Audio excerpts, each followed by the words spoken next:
வணக்கம். தந்தையின் பாட்காஸ்ட் செய்திகளை வாசிப்பது அஞ்சலி. முதலில் தலைப்புச் செய்திகள். தமிழக சட்டப்பேரவையில் நிதிநிலை அறிக்கை இன்று தாக்கல். மாதந்தோறும் 1000 ரூபாய் மகளிர் உரிமைத் தொகை அறிவிப்பு வெளியாகலாம் என எதிர்பார்ப்பு. அதிமுக பொதுச் செயலாளர் தேர்தலை நடத்தலாம். முடிவுகளை மார்ச் 24ஆம் தேதி வரை வெளியிடக்கூடாது.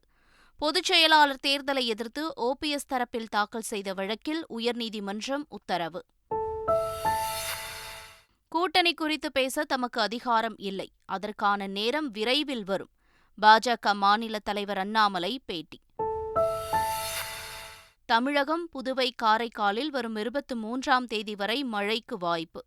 சென்னை புறநகர் பகுதிகளில் இடி மின்னலுடன் மழை பெய்யும் என சென்னை வானிலை ஆய்வு மையம் தகவல்.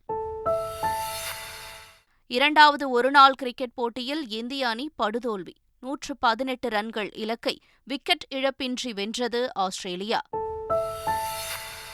இனி விரிவான செய்திகள். 2023-2024ஆம் ஆண்டுக்கான நிதிநிலை அறிக்கையை நிதியமைச்சர் PTR பழனிவேல் தியாகராஜன் காலை 10 மணிக்கு சட்டப்பேரவையில் தாக்கல் செய்யவுள்ளார்.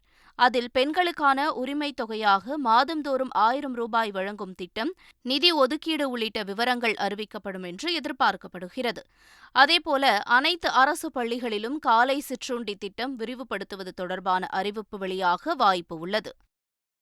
தமிழ்நாடு அங்கக வேளாண்மை கொள்கை குறித்து பெறப்பட்ட திறனாய்வு கருத்துரைகள் தொடர்பாக அமைச்சர் MRK பன்னீர்செல்வம் விளக்கம் அளித்துள்ளார். அதில் முதலமைச்சரால் கடந்த 14ஆம் தேதி தமிழ்நாடு அங்கக வேளாண்மை கொள்கை 2023 வெளியிடப்பட்டதாக கூறியுள்ளார்.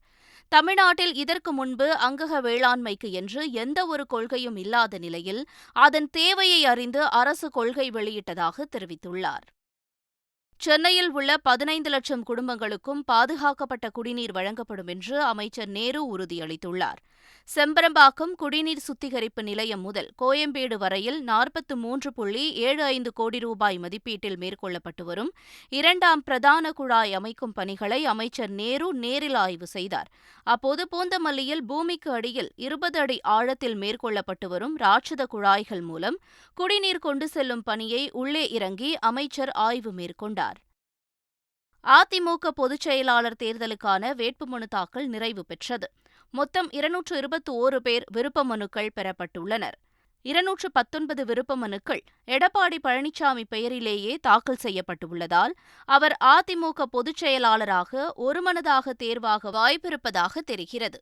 இதனிடையே அதிமுக பொதுக்குழு தீர்மானங்களுக்கு தடை கோரிய வழக்கு, பொதுச் செயலாளர் தேர்தலுக்கு தடை கோரிய வழக்கு தீர்ப்பு வரும் வரை பொதுச் செயலாளர் தேர்தல் முடிவை அறிவிக்க வேண்டாம் என்று உயர்நீதிமன்றம் அறிவுறுத்தியுள்ளதால் அதிமுக தலைமை தேர்தல் தொடர்பான எந்த முடிவையும் அறிவிக்கவில்லை. இந்த நிலையில் உயர்நீதிமன்ற உத்தரவு தங்களுக்கு கிடைத்த வெற்றி என OPS ஆதரவாளர் மனோஜ் பாண்டியன் தெரிவித்திருக்கிறார். அதிமுக பொதுச் செயலாளர் தேர்தல் விவகாரத்தில் நீதிமன்றம் மூலம் நியாயம் கிடைத்துள்ளதாக OPS ஆதரவாளர் வைத்திலிங்கம் கூறியுள்ளார். இந்தியாவின் ஜனநாயக மரபை பிரதமர் மோடி நாடாளுமன்றத்தில் காலில் போட்டு மிதிக்கின்றார் என்று தமிழ்நாடு காங்கிரஸ் கமிட்டி தலைவர் KS அழகிரி குற்றம் சாட்டியுள்ளார். சென்னையில் செய்தியாளர்களை சந்தித்த அவர் நாடாளுமன்றத்தை பாஜகவே முடக்குவதாக விமர்சனம் செய்தார். தமிழக முதல்வர் ஸ்டாலின் முதலமைச்சராக வருவதற்கு காரணமே நான் என்று நாம் தமிழர் கட்சியின் ஒருங்கிணைப்பாளர் சீமான் கூறியிருக்கிறார். சென்னையில் செய்தியாளர்களை சந்தித்த அவர் இதனை தெரிவித்தார். சீமான் கோட்டு போட்டா பிஜேபி வந்துருங்க, சீமான் கோட்டு போட்டா பிஜேபி வந்துருங்க. பிஜேபி 4 இடத்துல வந்துருச்சு, நான் ஒரு இடத்துல வரல. அப்ப நீங்க அதை எப்படி பண்றது? வெறும் 300 இடம் 400 வாக்கு 500 வாக்குல தான் அதிமுக தோக்குது. அந்த இடத்துல நான் 30,000 25,000 18,000 50 20,000 வாக்கு வச்சிருக்கேன். அப்படி பார்த்தா நான் என்னாலதான் திமுகவே வந்திருக்கு. அப்ப திமுக பீட்டிமா? நான் இன்னைக்கு ஸ்டாலின் முதலமைச்சரா இருக்கிறது காரணமே நான் தான். என்ன சர்வே எடுத்து பார்த்துக்கோங்க. இடஒதுக்கீட்டு வழங்குவதற்கான தரவுகள் வேண்டும் என்ற நிலைப்பாட்டிற்காகவே சாதிவாரி கணக்கெடுப்பை ஆதரிக்கிறோம் என்று தமிழ்நாடு மாநில சிறுபான்மை ஆணையத்தின் தலைவர் பீட்டர் ஆல்போன்ஸ் தெரிவித்துள்ளார். மதுரையில் செய்தியாளர்களை சந்தித்த அவர் அதிகார பங்கீடு என்பது இன்னும் குறிப்பிட்ட சாதியினருக்கு கிடைக்கவில்லை என்றும் கூறினார். தமிழகத்தை 7 நாட்கள் ஸ்தம்பிக்க வைத்தோம், மீண்டும் எங்களை அந்த நிலைக்கு தள்ளாதீர்கள் என்று பாமக நிறுவனர் ராமதாஸ் தெரிவித்திருக்கிறார். திண்டிவனம் சமூக முன்னேற்ற சங்கம் சார்பில் நடைபெற்ற ஆலோசனைக் கூட்டத்தில் பங்கேற்று பேசிய அவர், நம்முடைய சமூகத்திற்கு 10.5% இடஒதுக்கீடு அவர்கள் சொன்னது என்றும் நான் அதை கேட்கவில்லை என்றார். நம்முடைய சமூக மக்கள் தொகையின்படி 15% தர வேண்டும் என்ற ராமதாஸ், 7 நாட்கள் தமிழகத்தை ஸ்தம்பிக்க வைத்தும் மீண்டும் எங்களை அந்த நிலைக்கு தூண்டாதீர்கள் என்றும் அவர் கூறினார். கூட்டணி குறித்து பேச தனக்கு அதிகாரம் இல்லை என்று பாஜக மாநில தலைவர் அண்ணாமலை தெரிவித்துள்ளார். மேலும் தமிழகத்தில் பணம் இல்லாத நேர்மையான அரசியல் இருக்க வேண்டும் என்ற கருத்தில் தான் உறுதியாக இருப்பதாகவும் அவர் கூறினார். அந்த கட்சி கூட்டணி அது பேசுகின்ற ஆள் நான் கிடையாது. நான் பேசுகின்ற அதிகாரமும் எனக்கு இந்த நேரத்தில் இல்லை. ஆனால் இதில் நான் ரொம்ப உறுதியாக தெளிவாக இருக்கேன். இப்படிப்பட்ட அரசியல் முன்னெடுப்பில் மட்டும்தான் என்னை இணைத்து கொள்ள வேண்டும் என்கின்றதில் எந்த விதமான மாற்றமும் எனக்கு இல்லை. அதில் மிக உறுதியாக இருக்கின்றேன். ரஜினிகாந்த் கட்சி ஆரம்பிக்காததால் பாஜகவில் அண்ணாமலை சேர்ந்ததாக காங்கிரஸ் எம்பி கார்த்தி சிதம்பரம் கருத்து தெரிவித்துள்ளார். புதுக்கோட்டை அருகே செய்தியாளர்களை சந்தித்த அவர், சித்தாந்த ரீதியாக பாஜகவில் அண்ணாமலை சேரவில்லை என விமர்சித்தார். வாரணாசியில் காசி தமிழ் சங்கமம் நடைபெற்றது போன்று குஜராத் மாநிலம் அகமதாபாத்தில் சௌராஷ்டிரா தமிழ் சங்கமம் நடைபெறவுள்ளதாக மத்திய அமைச்சர் மன்சுக் மாண்டவியா தெரிவித்துள்ளார். சென்னையில் சௌராஷ்டிரா தமிழ் சங்கமம் அறிமுக விழா நடைபெற்றது. இதில் மத்திய அமைச்சர்கள் மன்சுக் மாண்டவியா, எல் முருகன், குஜராத் மாநில நீர்வளத்துறை அமைச்சர், தமிழக பாஜக தலைவர் அண்ணாமலை உள்ளிட்டோர் பங்கேற்றனர்.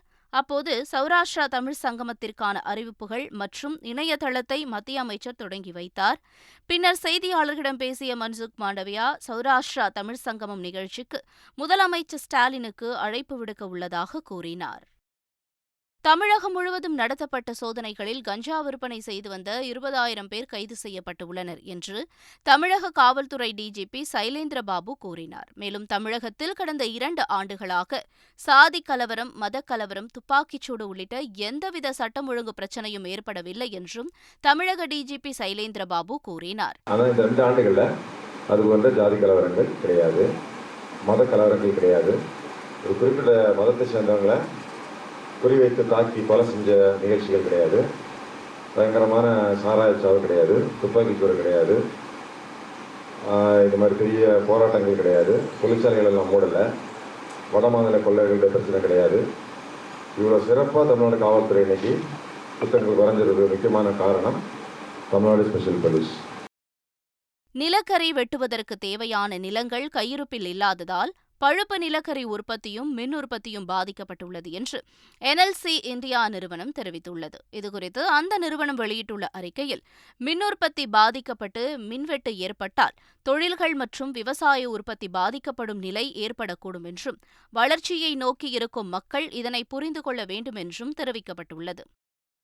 தமிழ்நாடு அரசு பணியாளர் சங்கம் சார்பில் மார்ச் 28ஆம் தேதி நடைபெறவுள்ள ஒருநாள் வேலைநிறுத்த போராட்டத்தில் அனைத்து நியாய விலைக்கடை பணியாளரும் கலந்து கொள்வார்கள் என்று தமிழ்நாடு அரசு நியாய விலைக்கடை பணியாளர் சங்கத்தின் சிறப்பு தலைவர் கு. பாலசுப்ரமணியன் கூறியுள்ளார். மயிலாடுதுறையில் செய்தியாளர்களை சந்தித்த அவர் இதனை தெரிவித்தார். பாதசாரிகளுக்கு இடையூறாக உள்ள சாலையோர கடைகள் குறித்து பொதுமக்கள் புகார் தெரிவிக்கலாம் என்று சென்னை போக்குவரத்து காவல்துறை தெரிவித்துள்ளது. பாதசாரிகளுக்கு இடையூறு ஏற்படுத்தும் வகையில் சாலையோரம் கடைகள் அமைக்கப்பட்டிருந்தாலோ, வாகனங்கள் நிறுத்தப்பட்டிருந்தாலோ புகைப்படத்துடன் சமூக வலைதள பக்கத்தில் புகார் தெரிவித்தால் உரிய நடவடிக்கை எடுக்கப்படும் என்று சென்னை போக்குவரத்து காவல்துறை அறிவித்துள்ளது. வடமாநில தொழிலாளர்கள் இல்லை என்றால் தமிழகத்தில் தொழில் நிறுவனங்கள் முழுமையாக பாதிக்கப்படும் என்று வணிகர் சங்கங்களின் கூட்டமைப்பின் மாநில தலைவர் விக்ரமராஜா கூறினார். மனிதவள தேவையில் 70% வடமாநிலத்தவர்கள் பூர்த்தி செய்கிறார்கள் எனவும் அவர் தெரிவித்தார். வடமாநில தொழிலாளர்கள் இங்கு இல்லை என்று சொன்னால் இங்குள்ள தொழில் கூடாரங்கள் காலியாகிவிடும். ஏன்னா உங்களுக்குலாம் தெரியும், ஏறக்குறை 70% அவர்கள் தான் பூர்த்தி செய்து கொண்டிருக்கிறார்கள். ஆக பொய்யான தகவலை ஒளிபரப்பப்பட்டு குழப்பத்தை ஏற்படுத்துவதற்காக சிலர் வேண்டாதவர்கள் செய்த காரணமே தவிர அவர்களுக்கு முழு பாதுகாப்பு மாண்புமிகு தமிழக முதலமைச்சர் அவர்களும் மரியாதைக்குரிய காவல்துறை டிஜிபி அவர்களுக்கு புகார் கொடுக்கப்பட்டு முழு பாதுகாப்பு தரப்படுகிறது, எந்த பிரச்சனை இல்லை என்பதை தமிழ்நாடு வணிகர்கள் பேரமைப்பு உறுதி செய்திருக்கிறது. மதுரையில் முதலமைச்சர் மு.க.ஸ்டாலினின் 70 ஆண்டுகால வாழ்க்கை வரலாற்றை எடுத்துக் கூறும் வகையில் எங்கள் முதல்வர் எங்கள் பெருமை என்ற புகைப்பட கண்காட்சி தொடங்கியுள்ளது. அமைச்சர் மூர்த்தி உள்ளிட்டோர் தொடங்கி வைத்த இந்த புகைப்பட கண்காட்சியை ஏராளமான திமுகவினர் மற்றும் பொதுமக்கள் ஆர்வமுடன் பார்வையிட்டு வருகின்றனர். உடுமலை அருகே திருமூர்த்தி மலை பஞ்சலிங்கேஸ்வரருக்கு சிறப்பு பூஜையில் ஏராளமான பக்தர்கள் பங்கேற்றனர். பிரதோஷ தினத்தன்று பஞ்சலிங்க அருவி பகுதிக்கு மேலே அமைந்துள்ள பஞ்சலிங்கேஸ்வரருக்கு சிறப்பு பூஜைகள் செய்து வழிபாடு செய்வது வழக்கம். அதன்படி 2ஆம் பிரதோஷ தினத்தையொட்டி மலையுச்சியில் திரண்ட பக்தர்கள் சிறப்பு பூஜைகளில் கலந்து கொண்டு வழிபட்டனர். பல்வேறு பகுதிகளிலிருந்து தீர்த்தம் எடுத்து வந்த பக்தர்கள் பஞ்சலிங்கேஸ்வரருக்கு அபிஷேக ஆராதனைகள் செய்தனர். கோவை, திருப்பூர் வனப்பகுதிகளில் நக்சலைட்டுகள் இருப்பதாக இந்து முன்னணி மாநில தலைவர் காடேஸ்வரா சுப்பிரமணியம் குற்றச்சாட்டு தெரிவித்துள்ளார். ஈரோடு மாவட்டம் கோபியில் இந்து முன்னணியின் திருப்பூர் கோட்ட பொதுக்குழு நடைபெற்றது. இதில் பங்கேற்ற பின்பு நிருபர்களிடம் பேசிய அவர், நக்சல்கள் தொழில் நகரங்களின் வளர்ச்சிக்கு இடையூறாக இருப்பதாகவும் அரசு நடவடிக்கை எடுக்க வேண்டும் எனவும் கூறினார். OTT தளத்தில் ஆபாச வார்த்தைகள் அதிகரித்து வரும் நிலையில் படைப்பாற்றல் என்ற பெயரில் துஷ்பிரயோகம் செய்வதை பொறுத்துக்கொள்ள முடியாது என்று மத்திய அமைச்சர் அனுராக் தாக்கூர் தெரிவித்துள்ளார். நாக்பூரில் செய்தியாளர்களிடம் பேசிய அவர், OTT தளங்களில் முறைகேடான ஆபாசமான உள்ளடக்கம் அதிகரித்து வருவதாக எழுந்த புகார்கள் அரசாங்கம் கவனத்தில் உள்ளதாக தெரிவித்தார். இந்த தளங்கள் படைப்பாற்றலுக்கான சுதந்திரம் அளிக்கப்பட்டதே தவிர துஷ்பிரயோகம் செய்வதற்காக அல்ல என்றார். 90% புகார்கள் சொந்த மாற்றங்கள் மூலம் அகற்றப்படுவதாகவும் சங்கங்கள் அளவிலும் பெரும்பாலான புகார்கள் தீர்க்கப்படுவதாகவும் கூறினார். இன்னும் பெண்கள் பாலியல் வன்கொடுமைக்கு ஆளாகின்றனர் என்று ராகுல் காந்தி கூறிய நிலையில் அவரது வீட்டிற்கு டெல்லி போலீசார் விசாரணை நடத்தினர். பின்னர் செய்தியாளர்களிடம் பேசிய போலீசார் தொடர்ந்து 3 நாட்கள் ராகுல் காந்தியின் வீட்டிற்கு வந்ததாக கூறினர். பெண்கள் வன்கொடுமைக்கு ஆளாவதாகவும் அது தொடர்பான தகவல் தன்னிடம் இருப்பதாக ராகுல் கூறிய நிலையில் அவரிடம் ஆதாரங்களை வாங்க முயற்சிப்பதாக போலீஸ் தெரிவித்தது. அடுத்த ஆண்டு நாடாளுமன்ற தேர்தலில் பாஜகவை தோற்கடிக்க தேசிய அளவிலான கூட்டணியில் இடம்பெறுவது தொடர்பாக காங்கிரஸ் தான் முடிவு செய்ய வேண்டும் என சமாஜ்வாதி கட்சித் தலைவர் அகிலேஷ் யாதவ் தெரிவித்திருக்கிறார். மேற்குவங்க முதல்வர் மம்தாவை சந்தித்த பிறகு தேசிய அளவில் காங்கிரஸ் இல்லாத 3வது அணி குறித்து அகிலேஷ் யாதவ் பேசியது அரசியல் கவனம் பெற்றிருந்தது. காங்கிரஸ் இல்லாத 3வது அணி குறித்து அகிலேஷ் யாதவ் பேசியது அரசியலில் கவனம் பெற்றிருந்தது. முன்னதாக காந்தி குடும்பத்தின் தொகுதிகளாக அறியப்பட்ட அமேதி மற்றும் ரேபரலியை இனி காங்கிரசிற்கு விட்டுக் கொடுப்பதாக இல்லை என அவர் அறிவித்திருந்தது காங்கிரசுடனான கூட்டணியை அகிலேஷ் விரும்பவில்லை என்பதை வெட்ட வெளிச்சமாக்கியிருக்கிறது. ஆனால் தற்போது தேசிய அளவிலான கூட்டணியில் இடம்பெறுவது தொடர்பாக காங்கிரஸ் தான் முடிவு செய்ய வேண்டும் என அவர் கூறியிருப்பது மீண்டும் அரசியலில் கவனத்தை ஈர்த்துள்ளது. மத்திய ரயில்வே துறை அமைச்சர் அஸ்வினி வைஷ்ணவ் ரயிலில் பயணிகளுடன் பயணித்து அவர்களிடம் குறைகளை கேட்டறிந்தார். டெல்லி ரயில் நிலையத்திற்கு திடீரென வருகை தந்த அமைச்சர் டெல்லி அஜ்மேர் சதாப்தி விரைவு ரயிலில் பயணித்தார். இந்த பயணத்தின்போது அவரிடம் பயணிகள் தங்களின் ரயில் பயண அனுபவம் குறித்த கருத்துக்களை பகிர்ந்து கொண்டனர். தொடர்ந்து தைவானை சுற்றி போர் விமானங்களையும் விமான தாங்கி கப்பல்களையும் சீனா அனுப்பி வருவது இரு நாட்டிற்கும் இடையே போர் பதற்றத்தை அதிகரிக்கச் செய்துள்ளது. 2 நாட்களில் சீன ராணுவத்தின் 26 போர் மற்றும் உளவு விமானங்கள் தைவானை சுற்றி பறந்துள்ளன. கடந்த 1 மாதத்தில் மட்டும் மொத்தம் 266 போர் விமானங்களையும் 67 விமானம் தாங்கி கப்பல்களையும் தைவானுக்கு சீனா அனுப்பியுள்ளது. இதனால் எந்நேரம் வேண்டுமானாலும் ரஷ்யாவின் பாதையை பின்பற்றி தைவான் மீது சீனா போரிடக்கூடும் என்ற அச்சம் எழுந்துள்ளது. இதனால் தைவான் அருகே உள்ள தனது மக்களை பாதுகாப்பாக ஜப்பான் வெளியேற்றி வருகிறது. இந்தியா ஆஸ்திரேலியா அணிகளுக்கு இடையேயான 2வது ஒருநாள் போட்டியில் விக்கெட் இழப்பின்றி ஆஸ்திரேலியா அணி 121 ரன்கள் எடுத்து அபார வெற்றி பெற்றது. இந்தியா ஆஸ்திரேலியா அணிகள் இடையிலான 2வது ஒருநாள் கிரிக்கெட் போட்டி விசாகப்பட்டினத்தில் உள்ள OS ராஜசேகர ரெட்டி கிரிக்கெட் ஸ்டேடியத்தில் நடந்தது. முதலில் பேட்டிங் செய்த இந்திய அணி 26 ஓவர்களில் அனைத்து விக்கெட்டுகளையும் இழந்து 117 ரன்னுக்கு ஆல் அவுட் ஆனது. இதையடுத்து 118 ரன்கள் எடுத்தால் வெற்றி என்ற இலக்குடன் களமிறங்கிய ஆஸ்திரேலிய அணி 11 ஓவர்களில் 121 ரன்கள் எடுத்து அபார வெற்றி பெற்றது.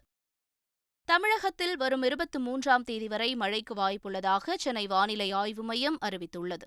வரும் 21ஆம் தேதி வரை தமிழ்நாடு, புதுச்சேரி மற்றும் காரைக்கால் பகுதிகளில் ஒரு சில இடங்களில் இடி மின்னலுடன் கூடிய லேசானது முதல் மிதமான மழை பெய்யக்கூடும் என்றும் அறிவிக்கப்பட்டுள்ளது. 22 மற்றும் 23 ஆகிய தேதிகளில் மிதமான மழைக்கு வாய்ப்புள்ளதாகவும் சென்னை மற்றும் புறநகர் பகுதிகளில் ஒரு சில இடங்களில் இடி மின்னலுடன் கூடிய மழை பெய்யும் என்றும் வானிலை ஆய்வு மையம் கூறியுள்ளது. மீண்டும் தலைப்புச் செய்திகள்.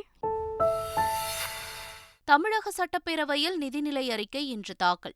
மாதந்தோறும் 1000 ரூபாய் மகளிர் உரிமை தொகை அறிவிப்பு வெளியாகலாம் என எதிர்பார்ப்பு.